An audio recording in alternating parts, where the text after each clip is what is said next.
Let's flow. Let's connect and flow. This podcast is not here to challenge, dismantle, or replace anyone's faith. I deeply honor religious traditions and the roles they play in providing structure, meaning, and connection to the Creator. What I share here is simply another perspective, one that expanded my understanding over time. You are invited to listen with curiosity, not agreement, and to keep what resonates while releasing what doesn't. The theme here today is heaven. Is it a destination or a remembrance? At some point, every belief system has to answer the question of death. What happens when our body ends? Where do we go? And what does it really mean to return to God? How we answer these questions shape not only how we think, but how we think about dying, and then how we live knowing about dying. So I want to thank those who have joined. Thank you for coming in. Thank you for being part of this episode. I am so happy that you have joined me as part of this live.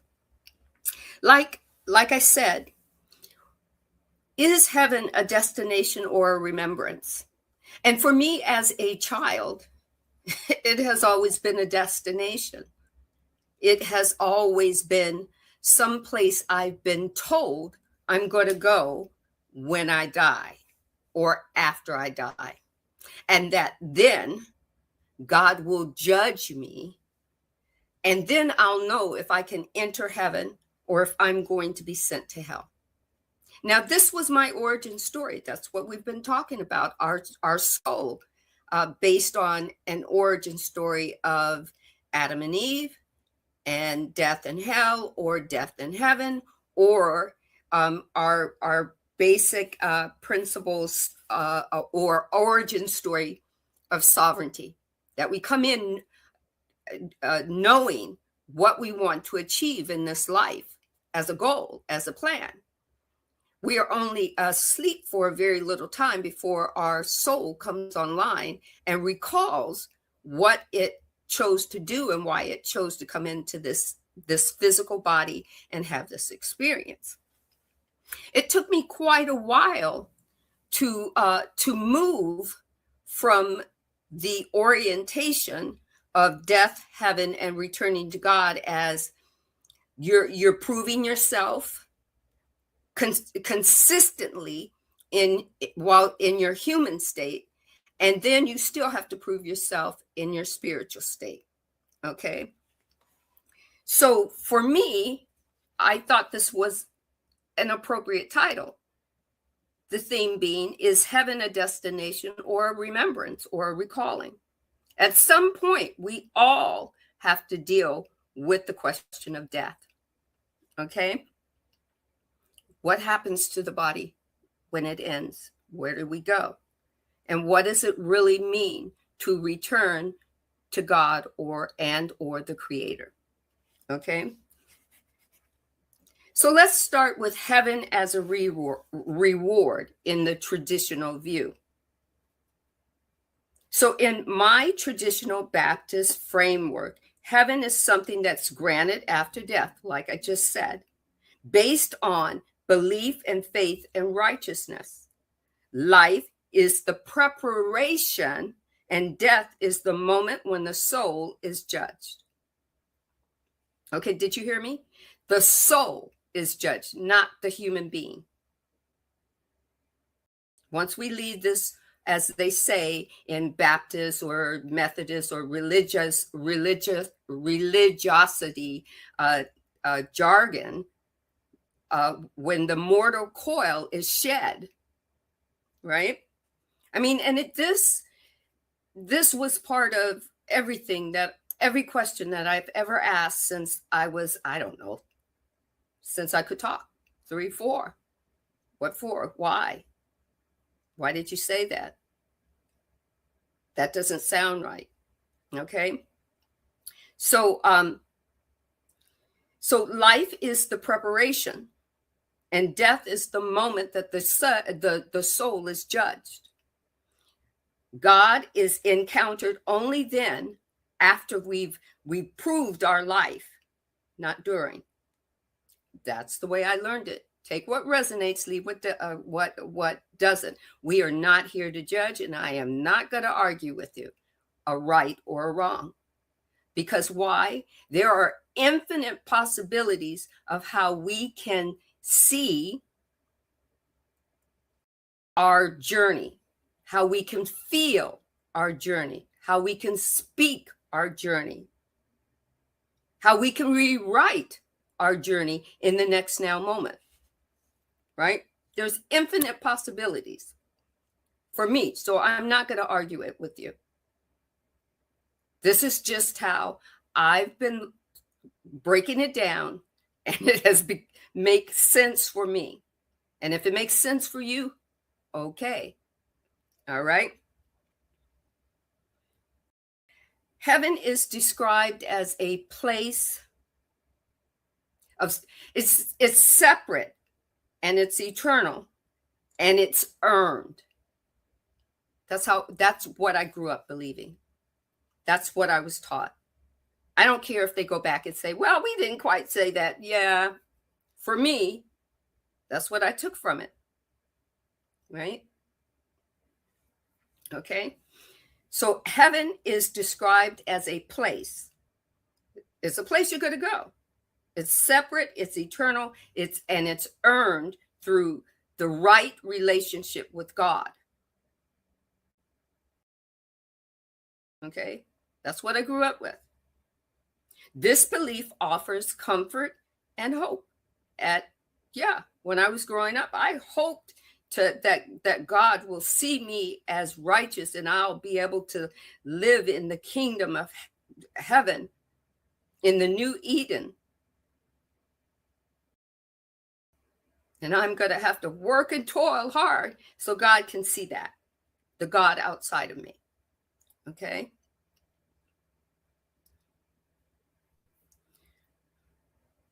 What it promises under this premise or this theology is that it's a reunion and a peace and the end of suffering.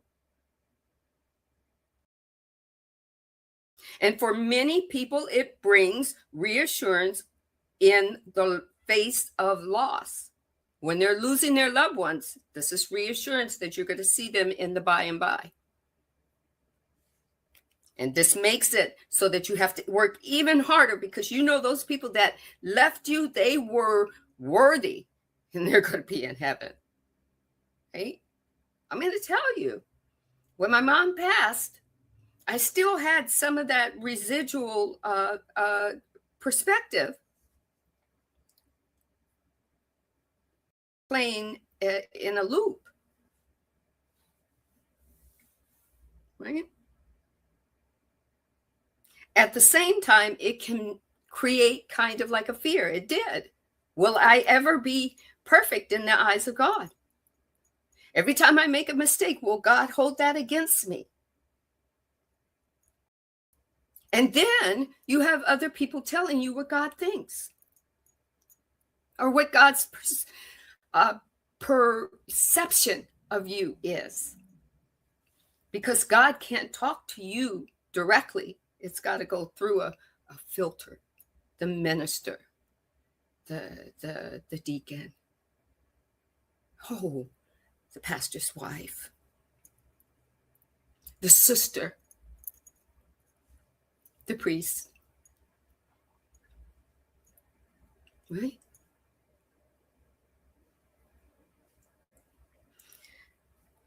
So we've got this in this traditional view. We've got the feeling of getting it wrong. That's the fear of that. The fear of not believing correctly. Oh, there's so many to believe. What if I get it wrong? Right? the fear of judgment rather than just being at rest or at peace in a knowing, right? I'm going to give you a quote. I go to prepare a place for you. I remember my grandmother giving, or when we would have our prayers before bed or at dinner time, we all had to go around and say a verse or a Bible verse, and most of us said Jesus wept. But I remember my grandmother saying, I go to prepare a place for you. John 14:2. Okay.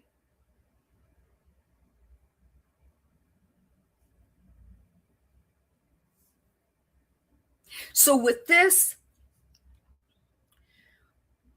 view, you can ask yourself some embodying questions. I certainly did. I have been asking embodying questions my whole life. But to finally understand what those were and how they actually start to activate how I started to live my life, how I viewed my life from the inside out, was part of my growth process. Here's one. When I think about heaven as something I must earn, what do I notice about my body? The first thing I noticed about my body was I was always had a heavy heart. I always felt stressed, and my voice always trembled. Why? Because that's a not knowing, a not being sure, a being worried about being judged, and somebody else doing the judging in lieu of God not being able to talk directly to me. Okay? For me. So you can ask yourself, when I think about heaven as something I must earn, what do I notice about my body? If you're deconstructing, this is a great question, right?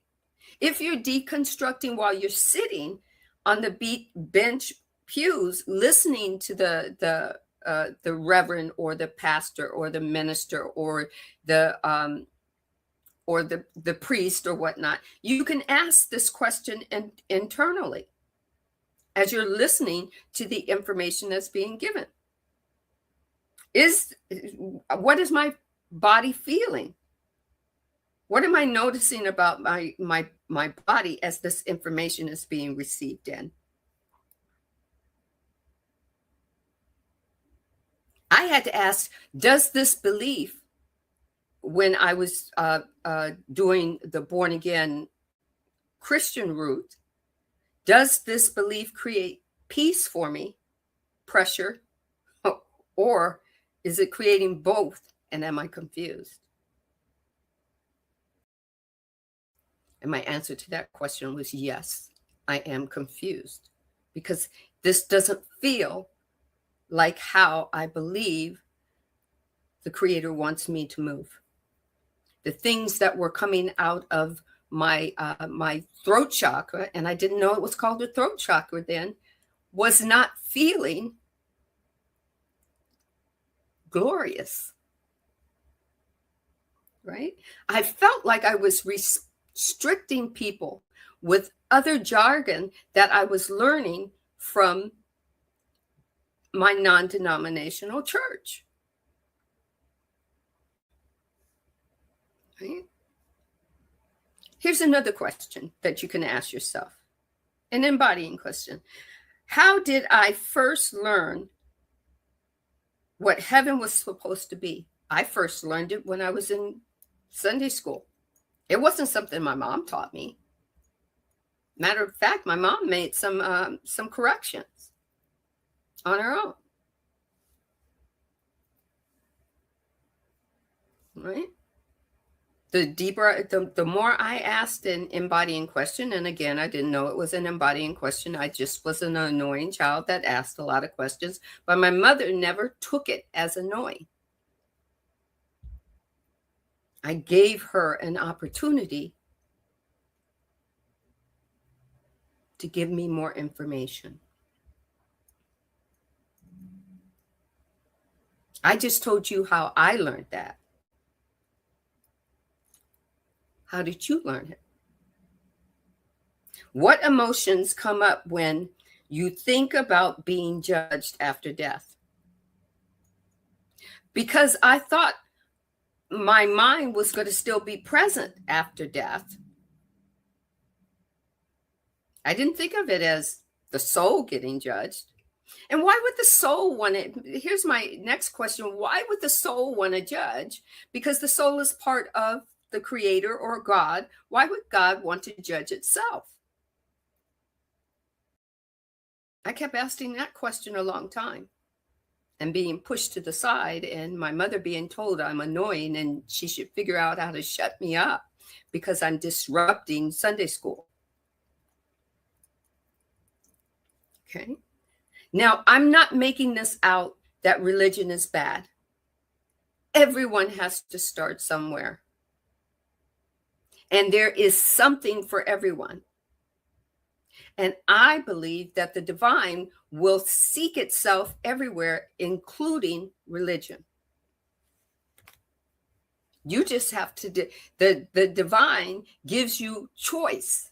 You have to decide how it makes you feel. The divine isn't going to say, you got to do this and you got to feel good about it. No, the divine is saying, here's an opportunity. Tell me how you feel about it. Tell me where you want to go from here, because we're on this journey together, right? So let's talk about returning to God as consciousness. How about that? For me, that would be the sovereign view, right? From a sovereign soul perspective, death is not a judgment.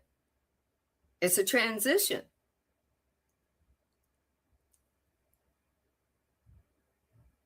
Death is not a judgment. It's a transition. From the sovereign soul perspective, this is an infinite possibility. You can take it or not. For me, it went, oh, there it is. Sandy, you've asked enough questions that the doors to knowledge were open.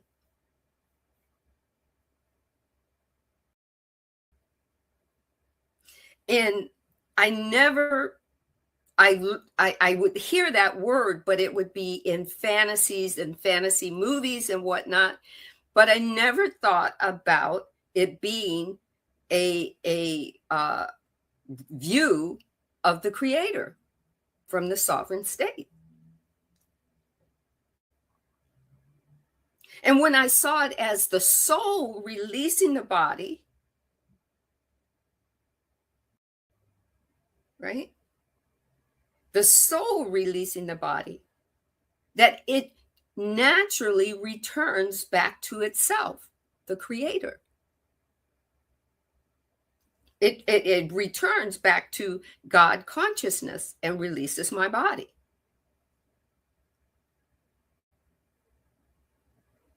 It goes back to source. Therefore, source doesn't have to judge itself.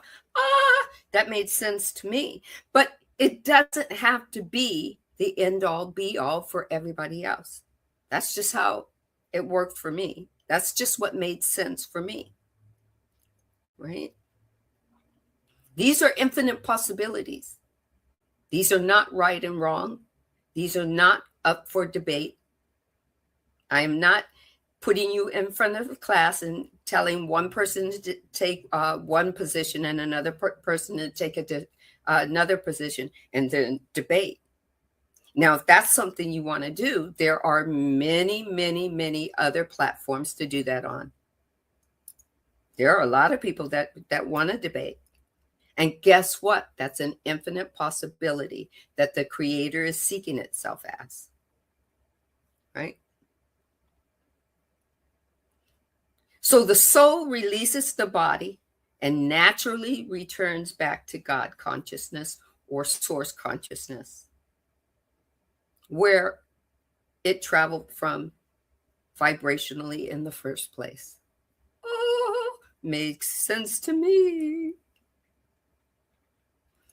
There is no proving, only recalling. And then once the soul recalls it, it helps the mind, the unconscious and the conscious aware mind to remember. Right?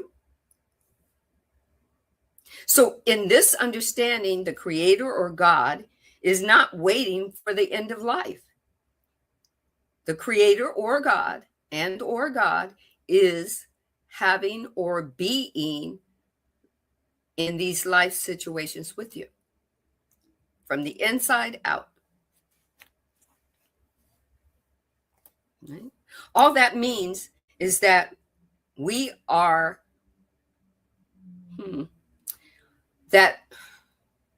that we are, or what we are and who we are arises from our thought about ourselves.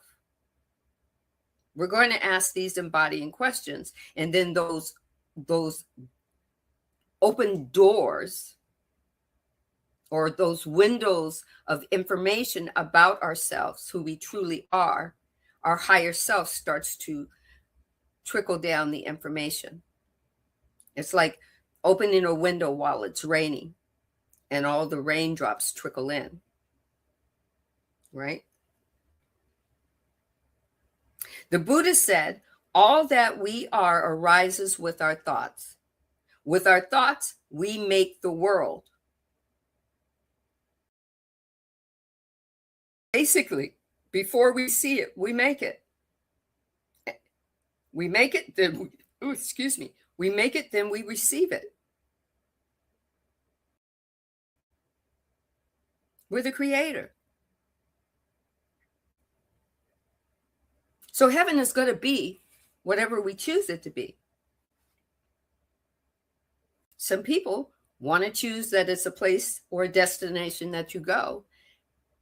And we have to allow them to do that because that's an infinite possibility. And they, with their free will, get to choose that.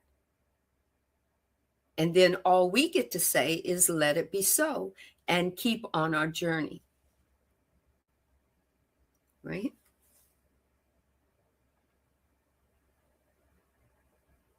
We're not proving anything wrong. We're not proving anything right. We're allowing ourselves through our souls to remember. First, our souls are recalling through our body and mind and allowing the remembrance to come through from recalling. We're possibly beginning to understand that God is not waiting for the end of life. God is being life and moving to the next version of life or the life ending its journey. It's not death.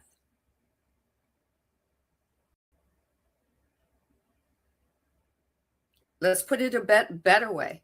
Life isn't postponed. It is touched through our presence, our compassion, and our awareness. And you can even add in unconditional love. So as we're moving through life, it's our now, our nowness.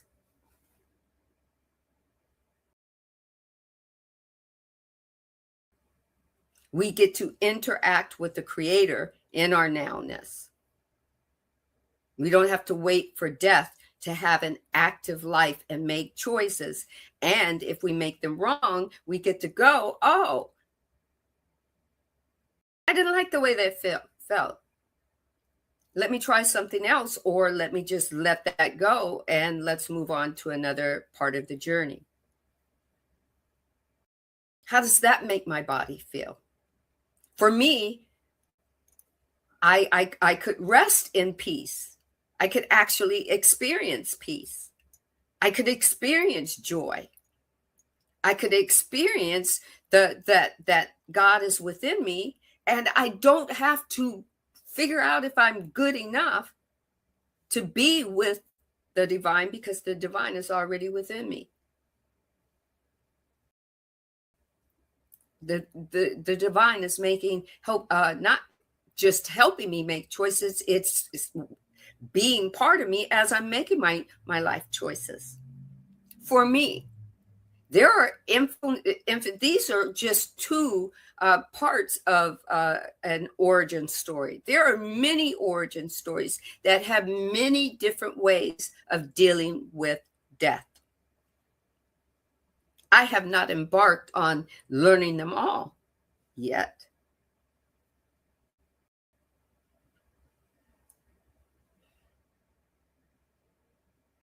So heaven is not postponed. It is touched. Heaven, the heaven within me, is touched through my presence, through my compassion, through my awareness, and through unconditional love in my present moment.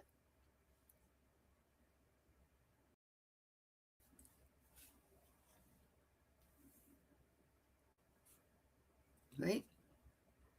So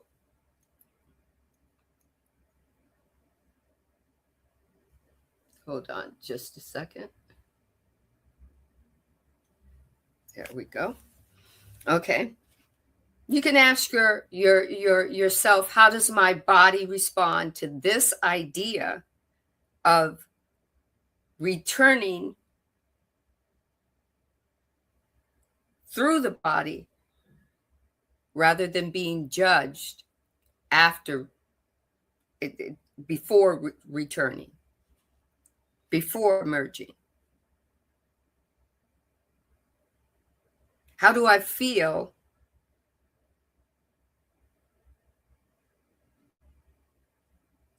in this present moment with feeling it this way from the inside out? Do I feel expansive? Do I feel expansion? Do I feel resistant? Or do I feel curious to find out more?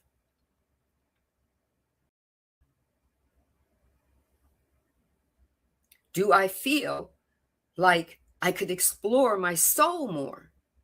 That there's more my soul has to tell me? When I felt moments of peace that didn't be, how do I feel when I feel moments of peace that I didn't have to depend on fear or belief? The fear that I've done something wrong, or that I had to believe a certain origin story, and it made my body stress.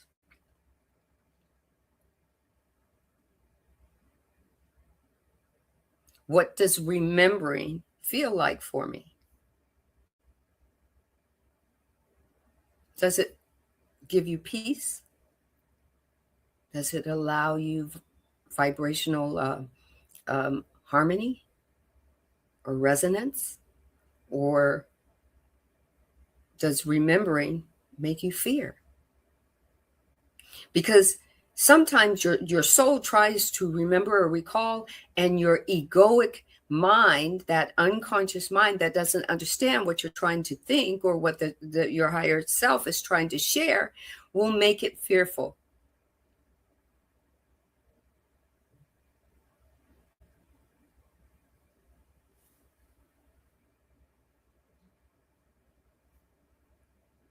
God encountering in your now, every now moment, or God encountering after you die?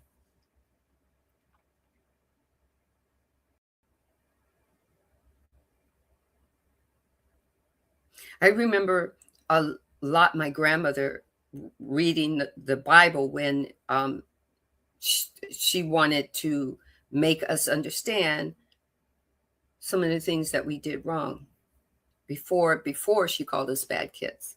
She tried to, even back then, she was trying not to call us bad, right? You're not bad kids. You just did something that was wrong. And oh, in the Bible, this said this. And she would always quote the red letters, the Jesus moments. In Luke 17:20, and I think 21, the kingdom of God is not coming with things to be observed. The kingdom of God is within you.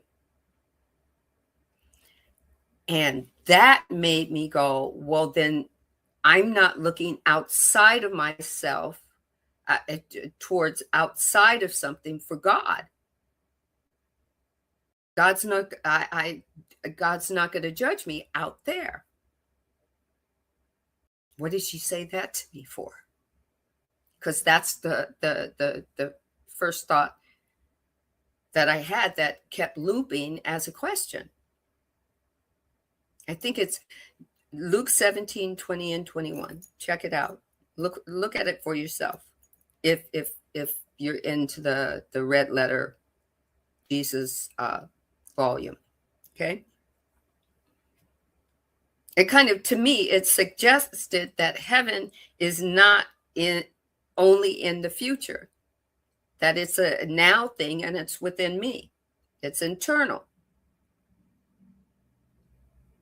It's experimental, right? Experimental show, right? It's part of the divine being part of me, seeking itself through, in, and of me, and giving me the free will reign to make choices so it could see itself as form. That helped me out. That's part that helped me out, understanding which origin story works for me. It might not work for everybody, and it's not supposed to. You take what resonates for you and leave what doesn't, right? From this view, death doesn't give me access to God because God is already within me. I am within God and God is within me. I am in the Father and the Father is in me. If you want, that's what Jesus said. And then everybody got mad at Yeshua because he was saying he was God. Well, that's their perception that they took the way he was telling them. I am in the Father and the Father is in me. We are one. We are wholeness.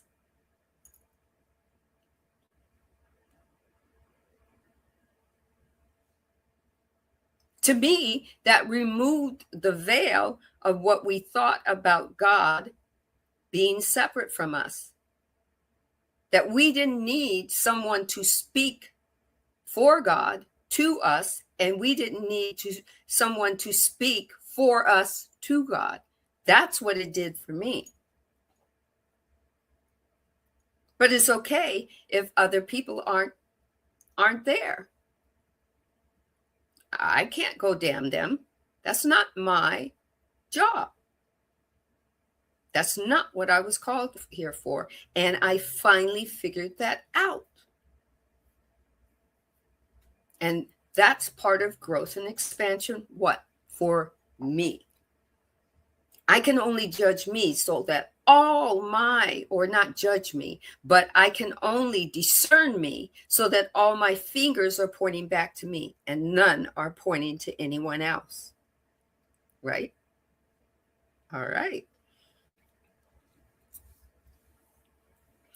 So as you get to, do you see where I'm going with this? I'm quite sure you'll have some questions. And if you're not in the vibrational audience right now and you see this in replay, ask the question. When you put it in the comment, I will see it, and I will hopefully be able to answer your question.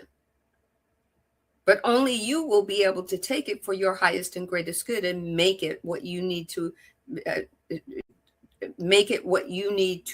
be in your everyday life. So here are some embodying questions. Where in my life have I already felt moments of heaven or deep peace? It could be standing in the grocery store. It could be riding in traffic and coming to a full stop and not complaining, but just turning up the music and being in peace and saying, I am thankful and grateful that I got this far. Right? How about another question? Do I notice God or the Creator more easily in stillness or in structure? You get to decide. And for me, stillness or structure means in my stillness and my oneness with the Creator, from within to the out, and as opposed to seeking God outside of myself, in the church building or in the pastor or in somebody who's more holier than me, or someone who says they're more holier to me. Which one do I notice the Creator in? For me, it's in stillness. And stillness means that I get to go within and listen to my higher being ask me some questions when I'm still. When I'm in stillness, I get to hear my highest being, which is the Creator, asking a question about this body and this physical or mental mind, or conscious, unconscious awareness as it moves through life from the inside out. For me, I'm not outside looking for other answers about who God is. I'm going within for me. Take what resonates, leave what doesn't. This isn't about changing anybody's orientation or religious orientation or anything. It's just an awakening that I had, that has been ongoing, the deconstruction that has been ongoing since I was a child. What happens in my body when I slow down and I become present? That means just being in my now. Right?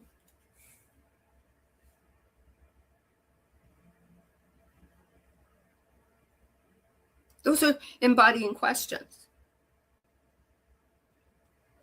And here's a good one. This is like a segue into the next one. I've had people, when I say the Creator, I will have people argue with me. I will have people just dump on me that you're just some woo-woo, and it's called the Almighty God. Or on other things, you might as well just say His name, Jehovah. And at first, my egoic self wanted to, oh, this is an argumentative moment. I'm going to make but you know what? As I've grown and expanded and understood that each person has the free will right to call their Creator whatever label they want to label their Creator. I started out with Almighty God. I listened to a couple of friends who were Jehovah's Witnesses call Jehovah. I listened to people call him all my all my young life. Him, he. I rarely heard it or them or her. Like I said, I grew up Baptist, one of many religions or religious labels, right? So here's one: God versus authority. No, God as authority versus the creator as source. Religion tells you that God is the authority of everything.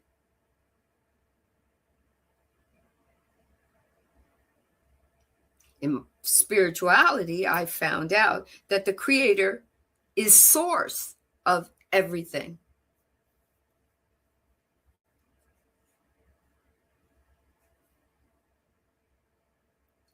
So in sin-based belief, God often functions as external, take what resonates, leave what doesn't, authority. God is outside of us, therefore we need to look up to God. God is up there in heaven. You may look up there and see the stars and everything, but God is past that. I'm telling you, that's the way I grew up. That's the way the wording was given. For me, when I was listening, not for anybody else, not for the kid next to me or the adult in front of me, but that was what I was taking in. In the sin-based belief, God often functions as an external authority. Look outside of yourself. Don't go within. God watches. God judges. God approves. God disapproves. In sovereign awareness, God is source. God is all life. Life within all life. Life within me. The ever-present, ever-moving everything that is all and that is nothing at the same time.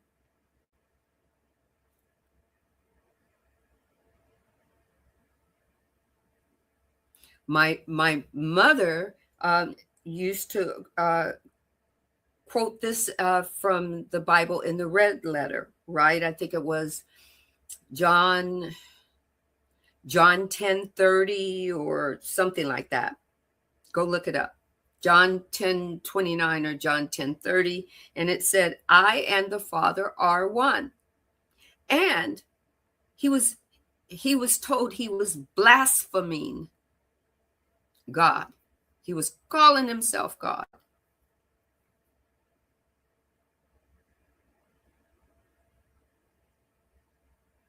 This shifts the relationship from fear to intimacy. That God is within me. I don't have to fear God from out there. God isn't judging me. God is very intimate with me from within. Take what resonates, leave what doesn't. It doesn't mean anyone is wrong. It doesn't mean anyone is right. It means there's an infinite amount of stories that you can play in your playground.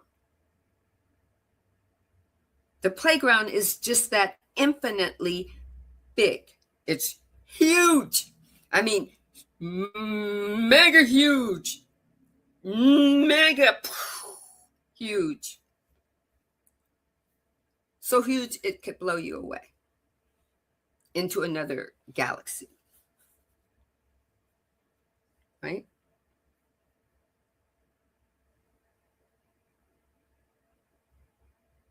You get to ask yourself an embodying question for you. How do I experience God? How do I experience the Creator? How do I experience illusion? How do I experience the Matrix?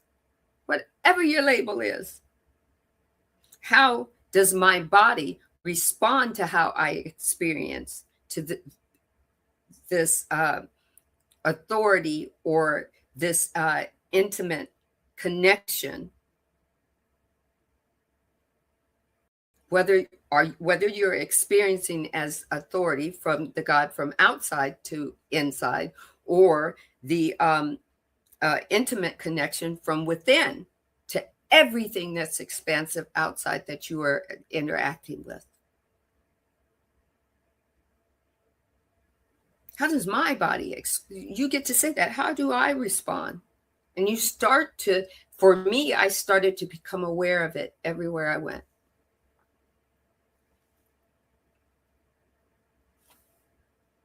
I started to interact with, when do I feel closest to God? Do I feel closest to God when I obey and treat everybody based on how I was taught to treat them from the outside view of fearing God? And if I fear God, I got to make myself right with God. Otherwise, God is not going to let me into heaven. Therefore, I've got to judge other people and make them feel judged so that they'll move closer to God, so that I'm getting 1, 2, 3, and I've done it. I'm that much closer, right? Because I exactly felt like that, right?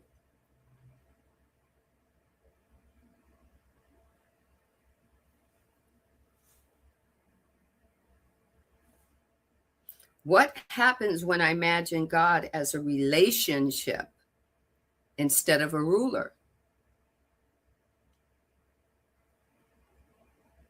Because I was very confused, guys. I was very confused. Here is a God that gave me a body, a soul, a mind, and told me that I have free will, and then I was being told that God's will is the only will that matters. I was confused.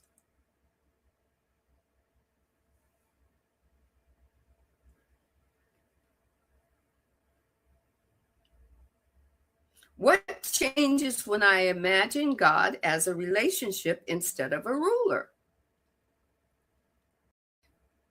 That's a powerful embodying statement.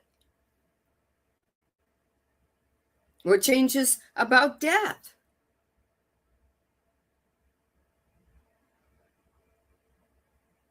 When heaven is a reward, death can feel like a test result.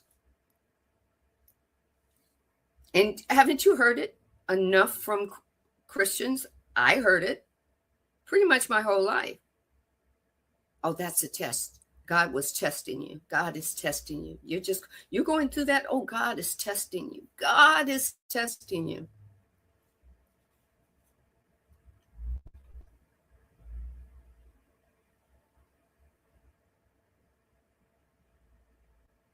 When God is source of everything that is and is not and resides in you, then I found, or the information was opened up to me, that death can feel like a return. It made me not worry so hard about other people that had passed on that I loved. Are they going to be in heaven, or are they going to be in hell? And am I going to ever see them again? Yes, I will, because they returned to the Creator. It's emerging. For me, man, that was like having that aha moment. And Oprah Winfrey wasn't the only one that could have an aha moment.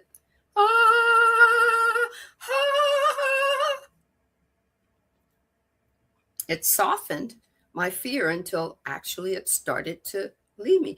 Does not mean that I don't miss the actual physical person. I do.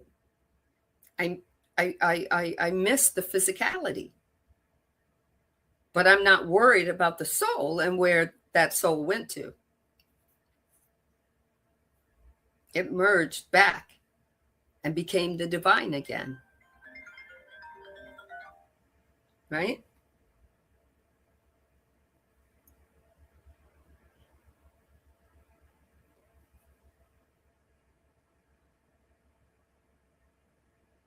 Life becomes less about securing the future and more about embodying the awareness of your now moment.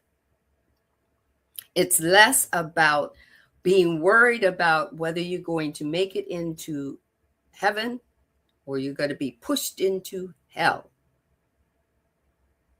Because for me, I know I'm going to merge back with the Creator. So guess what? That allows me or frees me up to live in my ever-present now. Doesn't mean that I'm saying religious was wrong.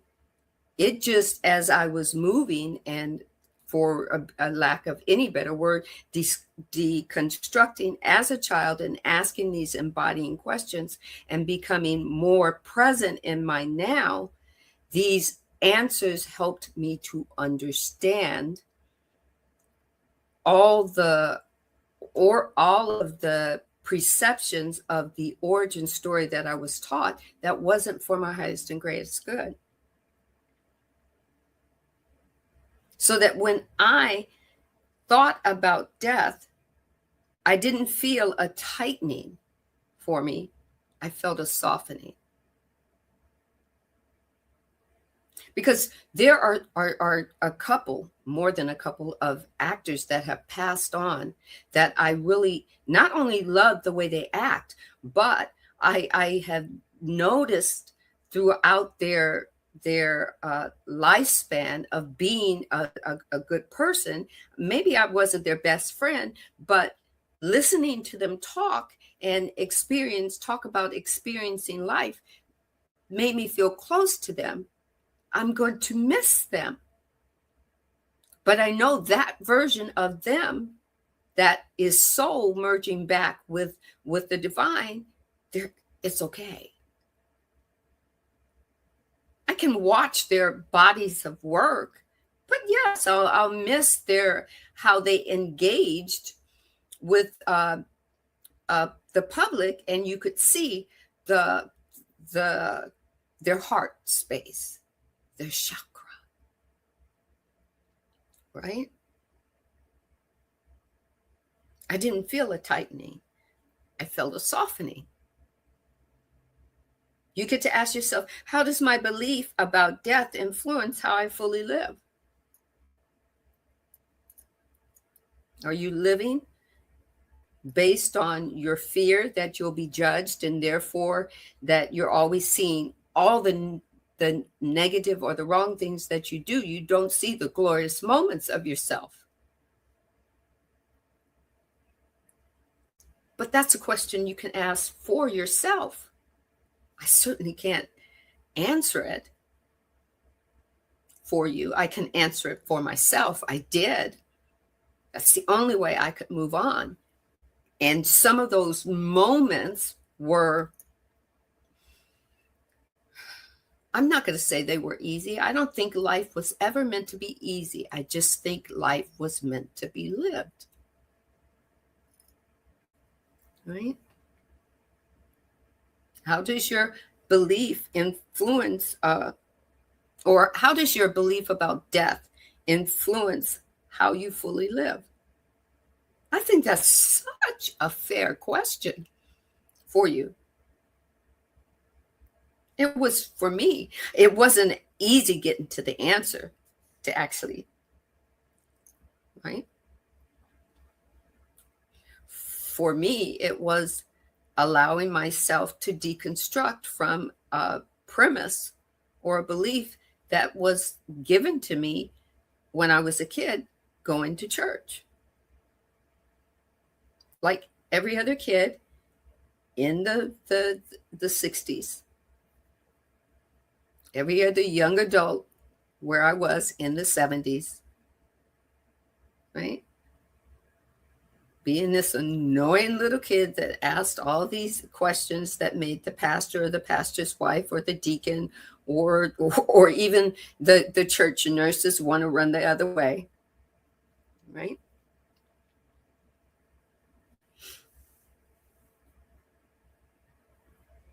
Another question. What would change if, ask yourself this. I'm not going to say that I asked myself this because I did. What would change if I felt less afraid of getting it wrong? Just going out and doing it.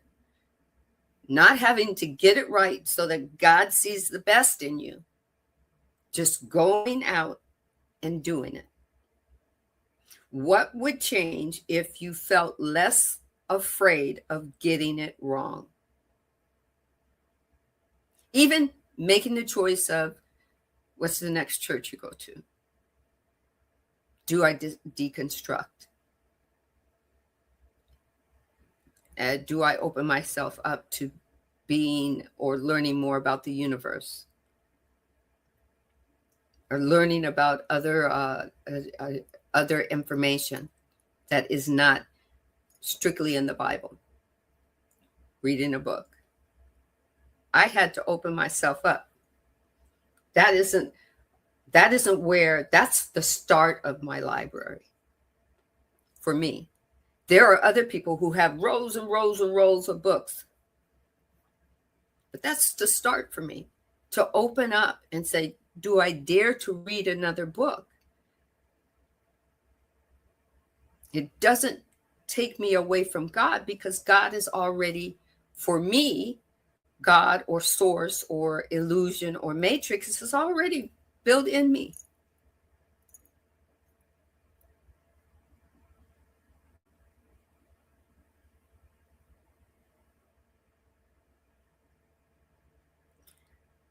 This was the best question that I found, that I started to say. Where can I practice presence today? And my answer was everywhere. Everywhere that I am, I can practice my presence today. Why? Because the divine moves in, through me, and as me in every moment of every. This is what I used to say when I first started on Instagram. Every second of every minute of every hour of every day, the divine moves in, through, and as me. That's every now moment. So maybe heaven isn't a destination. Maybe for some, it is a remembrance. Maybe death doesn't bring us closer to God. Maybe, simply maybe, God is already within us.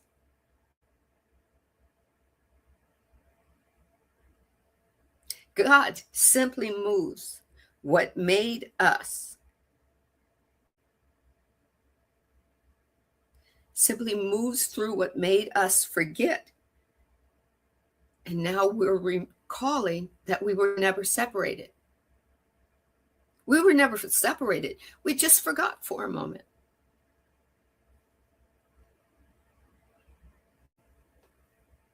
Here's an embodying question. What does heaven feel like in my body? Not my theology. What does heaven feel like in my body? Not what does theology feel like in my body, but what does the presence of the divine feel like in my body?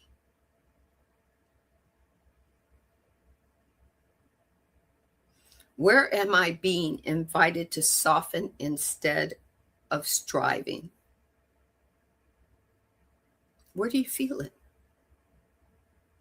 If I trusted myself a little more, what would shift?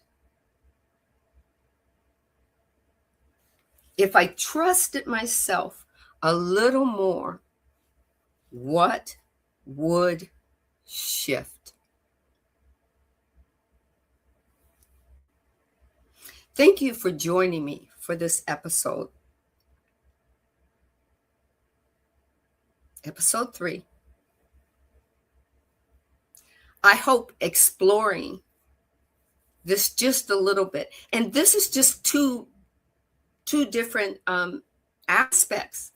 There are infinite amount of different aspects of death, of the Creator, of the Almighty, of the presence of God.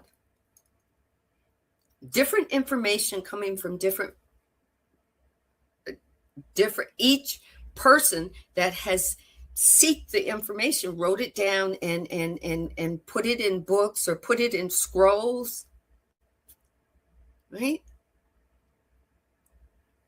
And then was called to share it.